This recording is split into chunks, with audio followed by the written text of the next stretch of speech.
It's currently the 7th of August. It's 11 a.m., 8 past 11 to be specific. And I am logging for the first time into this digital library that I'll probably keep unlisted on YouTube just to document.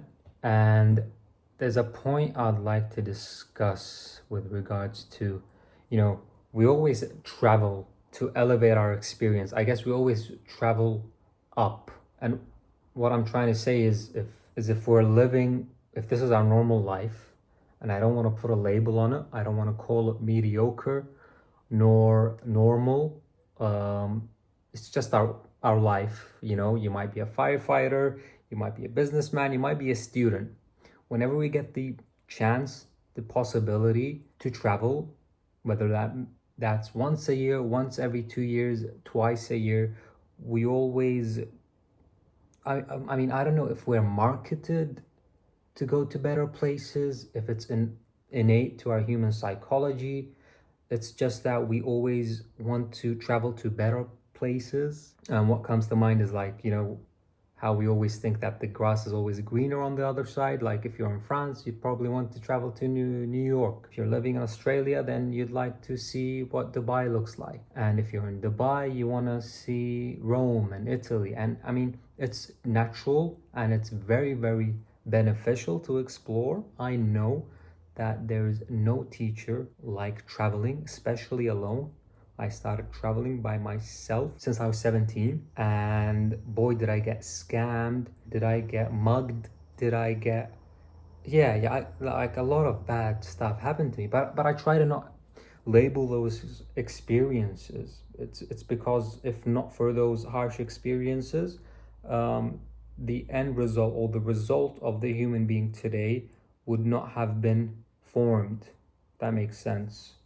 So I don't label them as bad or good experiences. They're just experiences that any human being can go through. And this is a message to myself, a reminder to myself more than anyone. It's that whenever we have the possibility to go to less luxurious places, right? The feeling you get coming back from a country such as India is you're super grateful. Like if you go to a village, a poverty-ridden village in India or Bangladesh, compared to a normal Western life, it'll most probably be a negative experience if you were to label it. So if this is your norm, that experience would be here.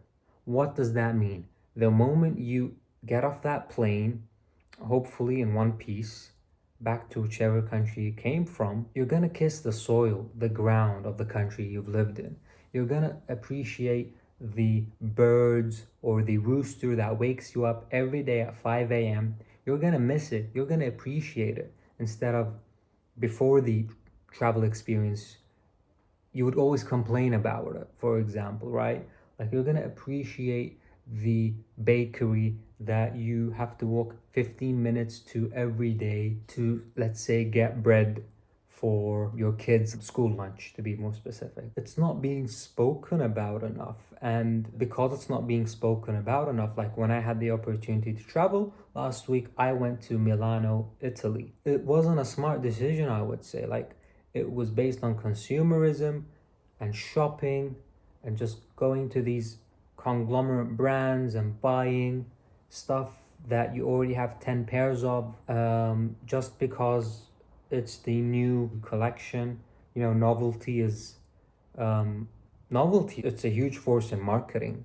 It's the number one thing that impacts impulsive buying.